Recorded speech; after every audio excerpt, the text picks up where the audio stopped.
Teus, kumusta? Mabuti. Kamusta ka na, Chris? Mga may bisita tayo ngayon. Oo. Ikaw ba, Deus question, ikaw ba pinangarap mo maging teacher nung ano ka, bata-bata ka pa? Pinangarap ko. At ilang beses akong inimbita magturo pero mukhang wala sa landas ko yun eh. Pero gusto ko balikan. Talaga? May Oo. nandoon yung dream mo maging teacher. Yes. Oo. Ako wala eh. Kasi parang hindi ko kaya yung sakit ng ulo. Kasi saway ako ng estudyante ako, natatakot ako baka gawin sa akin yung ganun. Kaya sabi ko parang hindi ko kaya. Para sa Bu- matitibay lang ang loob yung mga teacher na yan. Ano nasa Professor. itsura mo eh. Ayun, dyan na si Andyan ata si ma'am. Present na. Oh, ma'am. Alam mo, talking about teacher. Teachers. Alam mo, sabi ko nga, ang hirap maging teacher, no? Paano pa kaya kung ang pagtuturo mo dito sa Canada, straight English, hindi Tagalog? Hirap na. Sa Canada So, pa. malaman natin ang storya. Friends, please welcome to the Axel Show teacher, Rhea Amor Lumaktun. Lumaktod. Tama? Okay. Yay! Tama ba? Teacher Rhea, Welcome. kamusta? Actually, professor. Professor. Salamat po sa Professor, pag-imbita. At ako hindi, man din po salamat. ay, yeah. Sige. Ako man din po, hindi ko talaga pinangarap din na maging teacher. Talaga? Nangyari na lang. Opo. Yeah. Okay. Pero question lang, sa Pilipinas ba? Saan ka pala sa Pilipinas? Cagayan de Oro, Mindanao. Cagayan de Oro. Ganyan. CDO. CDO. Oh, Deus, masarap ang corned beef dyan. Tsaka hotdog. Ayun.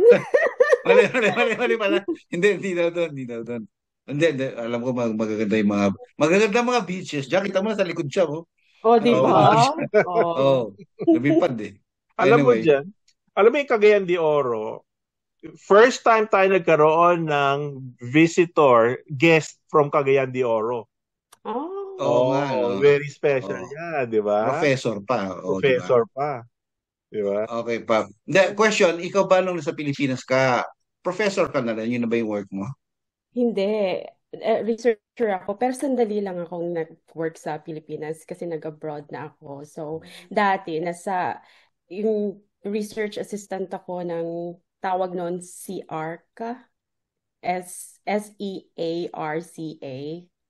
na Okay. based in Los Baños yan siya. Tapos, nung time na yun, merong research program na Philippine researchers tsaka the Netherlands na mga researcher. So yun talaga yung start ko na sa research. Sandali lang. Yun, mga 2 to 3 years lang. Tapos nag-move ako sa sa Belgium. Ganun, nag-aral ako doon through a scholarship. Like lahat binayad yung scholarship na yun. Blur, VLIR, yung may scholarship na noon na Blur. Blur. UOS. Ang gano'n na. Lahat, pati plane ticket. Ang hirap Uh, pala i-spell lahat ng mga sinalihan niya, Chris. Ganun pala pag teacher ka usap mo, ini-spell lahat, no? Oo, ngayon ko lang narinig yung mga para, organization na yun. para lang sa kaalaman ng iba, baka Parang gusto ko i-check. natatakot ako, baka may recitation tayo mamaya, hindi mo Oo, makasagutin. Hindi ako nakagawa assignment eh. oo, spelling pa lang, hindi na natin nakuha. Pagsak na Oo nga, sa di spelling. nakalimutan ko na yung spelling din doon eh. Ang tagal na nun. Yeah. Pero Research, anong research? Research for anything general? Kung ano yung man yung project na binigay sa inyo?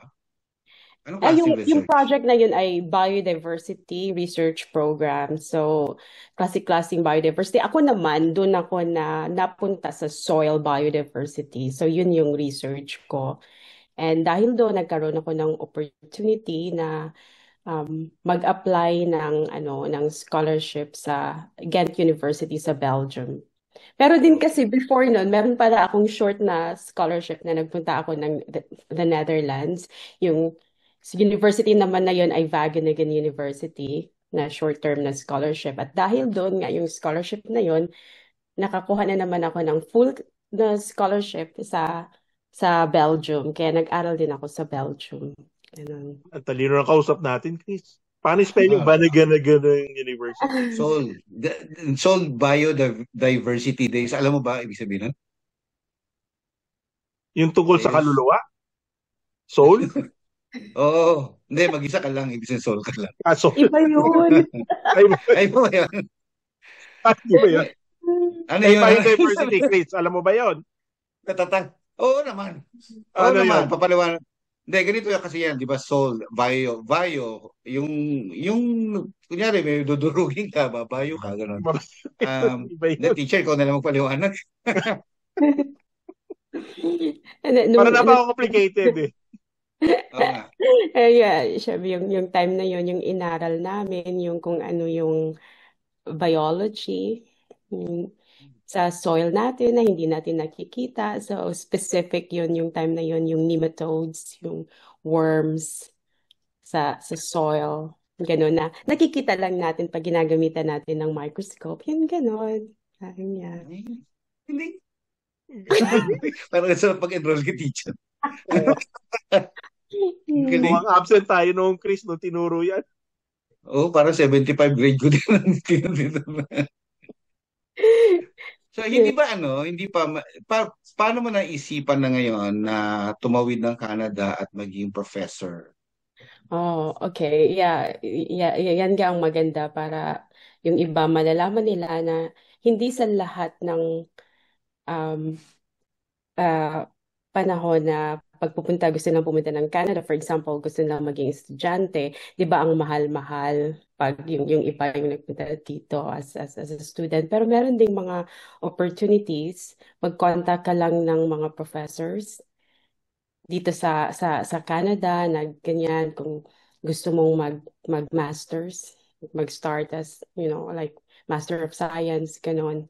Na dapat research-based siya para may scholarship. Yung ibang mga professors, meron yan silang mga research funding. So, kung magustuhan ka nila, yung academic profile mo, kukunin ka, ayun, sila na yung mag-sponsor sa'yo na papunta ng Canada. So, ganun yung nangyari sa akin. Tapos nagkaroon ako ng scholarship sa isang university. Kaya nagpatuloy ako sa aking Master of Science. Yung time naman na yon ay yung area of research ay soil ecology. Tapos ano kasi yung climate change.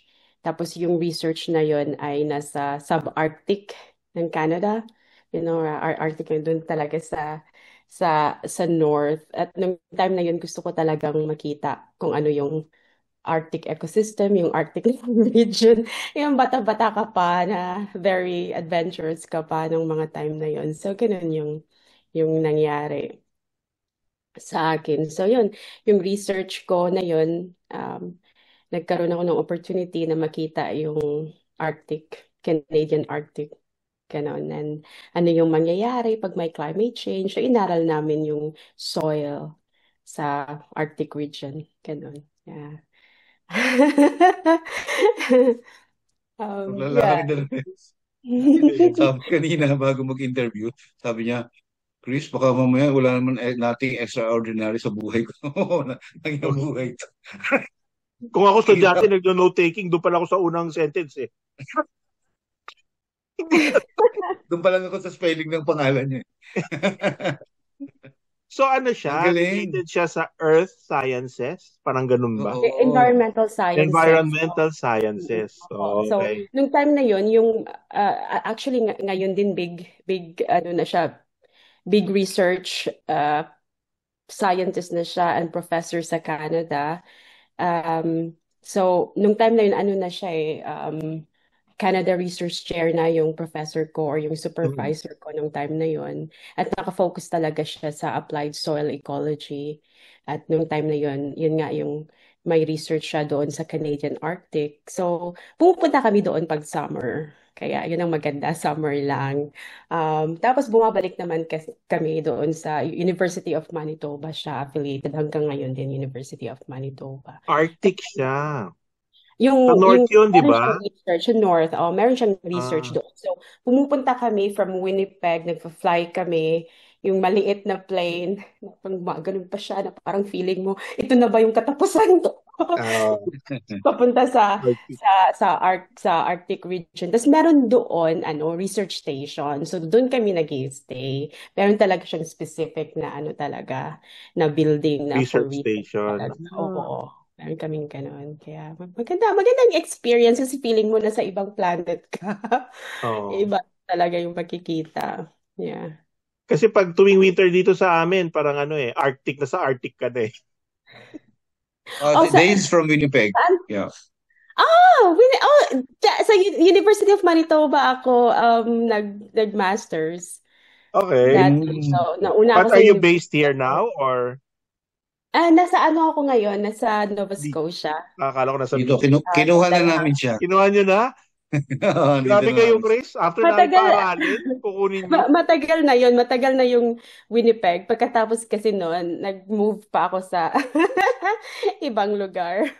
Okay. So when was that? Mga ilan years ago? So, nag-move ako sa Winnipeg 2007. Tapos nag-work ako sa the same lab. Kasi nung time na yon hindi ka pa magiging PR eh. Kung hindi ka, so Mm. after ka graduate, hindi ka diretsong bibigyan ng post-graduation work permit. Kailangan ka talaga may trabaho in line doon sa inaral mo. Mabuti naman at na-offer naman ako ng job diretso doon din sa mismong lab na yon, kaya yun nagamit yun para maging PR ako na mabilis lang, within 6 months nakuha ko yung PR ko, ganun. Here in Tapos You Winnipeg. mentioned, Oh. yun, nasa you Winnipeg ako. mentioned 2007 ka na sa, nag-aaral? Oh, wala pang ang Nag-move tao ako, nun dito. nag-move ako sa Winnipeg po. That was 18 years ago. Ibig sabihin, 8 years old ka pala, nandito ka na, nag-aaral Oh. ka na. Ganun. Oh. Tenyo eh. Salamat, pero ang tanda-tanda ka. Huwag mo nang ipa. Tanda-tanda ko na. Kinilig si Professor. Oo, Professor. Ang 8 years old galing. pa lang siya. Malalaman yung age natin yan. Ano ba? Hindi, magaling kami mag-compete ng ano. Tama Anyway. naman yan, no, 2007 para nasa iba kang planeta dito. Alam niyo na ba, Professor Rhea, meron ng dito, bus sa Winnipeg. Oh, dati naman din. Meron naman din bus. Sa amin nga dito, wala pa din hanggang ngayon. Wala pa rin Oo, bus. kami nga dito sa tour, wala nga. Kaya nga. Oo.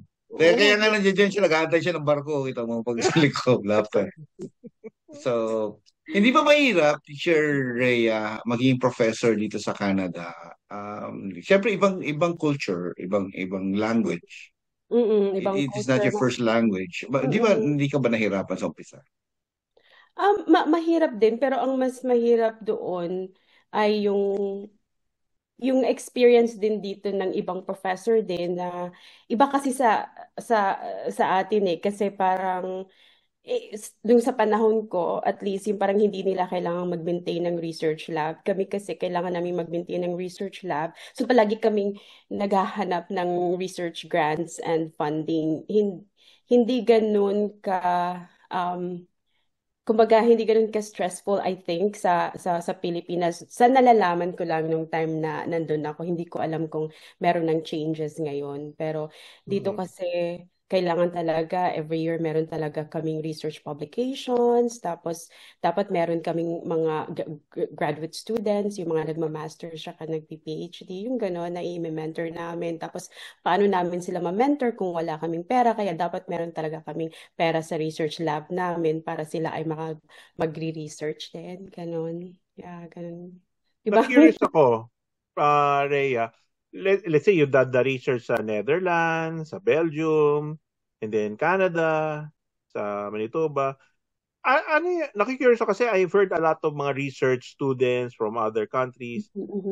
Tulad niyan, some have been funded by private companies or the government. Ano yung practical application? Tulad niyan, Earth, environmental sciences. Parang ano yung changes in government policies na nakikita ng ordinaryong tao tulad namin? Yeah, so ngayon meron akong research, tas may partner industry ako based in Saskatchewan. Yung kanila namang product ay yung compost derived na products na nilalagay mo sa sa field, sa agricultural field, para ang purpose nun ay kung pwede mo bang ma-reduce yung chemical fertilizer. So, importante yan sa environmental sustainability natin kasi ayaw natin na madami yung chemical fertilizer. Kung pwede nating i-reduce yung chemical fertilizer, ay yun ang mas Mm. makabubuti. Kasi ma-reduce din natin yung mga tinatawag natin greenhouse gas emissions, greenhouse gases, yung ganun. At Okay. hopefully din lower yung cost. At kung din lesser yung chemical fertilizer na gagamitin natin, mabuti din yun sa environment. Kasi kung madaming chemical fertilizer, may magkakaroon ng toxicity at tapos yung mga toxic compounds pupunta din lang din naman yan sa sa lakes or sa dagat. So kailangan din nating i-reduce 'yon. And hopefully walang ganon, walang ganong mangyayari. Yeah. So yun ang Meron akong pinag-aaral namin. meron akong importanteng tanong. Mhm. Kabisado mo pa yung table of elements? Hindi ako chemist Chemist pero yun eh. pero pero opo. Magtanong tayo ng simple lang, Chris. Ano yung hobbies nyo? Hoy, gusto ko ngang mag-ano ngayon. Palagi akong nagpa-paddle boarding, nagba-bike Ayun. riding, ayun. Ngayon, Ayun, bukas ako, naintindihan ang ganda natin, ng Chris. panahon. Oo nga. Ganoon. Yeah.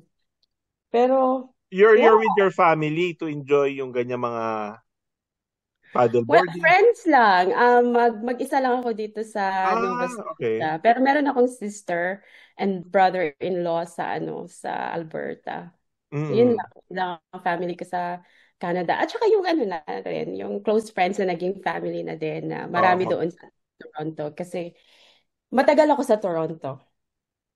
Parang naikot niya na lahat, Chris. Oo nga eh. Parang nga eh, feeling ko eh. Oo. Mukhang Lagi niresearch ako niyo buong Canada. Kasama sa From research Manitoba. yata buong Canada. From Manitoba, Ah, nag-move ako sa Alberta. Nag-work ako sa Alberta sandali. Tapos from Alberta, nag-move naman ako sa Toronto. From Toronto, nag-move ako sa US. Oo. Di ba? Siya na yung una magiging Pilipinong Prime Minister ng Canada. Oo, mukha nga. Na-represent niya yung bawat province. Ang galing. Ang galing. So, from time to time, nakakauwi ka pa rin ng Pilipinas o wala ka ng time? Parang ang feeling ko, sobrang busy ni Professor Rhea. Yung kahit nasa bahay, gumagawa pa din ng, check na assignment, yung mga ganun. Ganun Tama nga ba at yun? this time nga, masyado nga busy. Kanina, kamiting ko yung estudyante ko. Para sa kanyang analysis, ganun. Yeah, ganun nga ngayon sa mga time ngayon.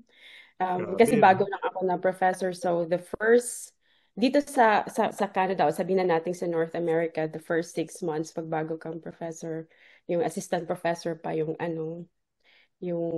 title mo ay super busy talaga kaming Hindi, ginagawa. meron akong question.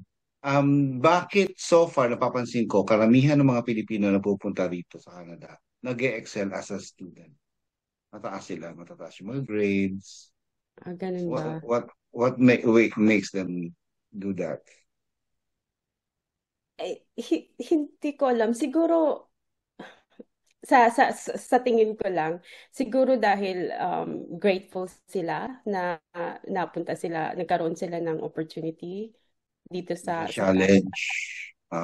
Yun, parang na-challenge din sila. Tapos, syempre, kailangan din nilang pagbutihin din yun kasi dinadala din nila yung name na Philippines or Filipino ako, yung ganun. Ganun siguro yun. Tama. Hindi, may question ako. Sa dami ng dinaanan mo, dinaanan mo na lahat ng buong Canada. Hindi, tapos sa dami mo ng research, ano pa yung gusto mong gawin dito sa Canada, sa course mo, sa profession mo? Ang gusto ko lang naman sa buhay ko ay kung ano yung plano ng Panginoon sa buhay ko, yun lang ang, yun ang gusto kong sundin. Yun lang talaga na parang parang I try my best na to do my best na to be kumbaga like a good example, and kahit I'm doing research and I'm kumbaga tawag din sa amin I'm a scientist, pero yung gusto ko rin yung parang manggaling sa akin yung may compassion ako, may empathy ako. Yun lang, yun din ang gusto ko na kumbaga i-impart ko or i-share ko yung ganun. Yeah. Na makatulong, ganyan. Kasi hindi naman ako mapunta sa kinalalagyan ko ngayon kung hindi din dahil sa tulong ng iba. Ang daming tumulong sa akin. Kasi nagpunta ako, mag-isa lang naman ako as a student. At nakayanan ko lahat yun kasi meron akong mga friends at may mga tao, mga mentors ko din na tumulong din sa akin. Galing. Teacher Rhea, you're such an inspiration. So lalo na doon sa mga nanonood sa atin, sa mga Pilipino, konting advice na lang. Doon sa mga Pilipinong nangangarap, na katulad mo, galing probinsya, tapos biglang naging big time dito sa Canada. So ano, nakapag-aral, lahat. Para makapag-aral din sila, katulad mo. Yeah, ano, na huwag lang na dapat meron silang yung dapat may guts sila, tapos may faith din sila sa Panginoon, at huwag talaga silang matakot. Pagpunta lang sila mag-aral ng mabuti, and kailangan din talaga may hard work din yun, at and dasal. Ayun. And walang imposible. Thank you. Deus. Thank you for that, kasi very encouraging, kasi a lot of people are asking, they want to, especially those na nasa academe, no? Gusto nila makapunta, at least your story is an inspiration to them na posible pala to do research. Pala. Kasi akala nila limited lang yung opportunities eh. At least guesting you here, alam na nila, pwede pala ako mag-aral ulit. Or pwede pala Teacher Rhea so smart kasi karamihan. Sorry. Pwede karamihan nag-a-apply as a student, siya nag-teacher, di ba? So or pwede pala silang magpunta ng Canada na libre, na parang magkaroon sila ng scholarship, hindi sila kailangan gumastos ng pagkabongga-bongga sa tuition fees nila, kasi pagpunta ko, yung scholarship yung nagbayad ng tuition fees, meron din akong stipend. Wala talaga yung support from family, financial support. Wala talagang ganun. So, merong ganong opportunities. Matyaga ka lang maghanap sa internet. Total, kung nakababad sila sa internet, yun ang hanapin nyo, yung scholarship. Yun talaga. Yeah. At huwag lang talaga silang matakot kasi lahat naman na pag-aaralan. Yeah. Have faith. Have faith din, of course. Yeah. Deus. Yes, maraming salamat. And for those, thank you so much, Professor Rhea. And thank you for guesting us sa Excel Show. Again, we invite everyone. Everyone, invite us sa Instagram. Follow us on Instagram, the Facebook. Chris? Yeah, it's another inspiration sa ating mga nanonood sa atin. Maraming salamat, Teacher Rhea. Salamat din sa pag-imbita sa akin, at kung meron silang question kung paano ko ginawa yun, at kung gusto nilang ng mga links, gano'n, pwede naman nila akong i-email. Okay. We'll leave your contact details here siguro sa Excel Show at the end. Okay. Sige po. RheaAmor@bal.ca. Rhea Amor. Thank you so much. Thank you. Bye-bye. Thank you, Teacher Rhea. Bye-bye. See ya. Bye.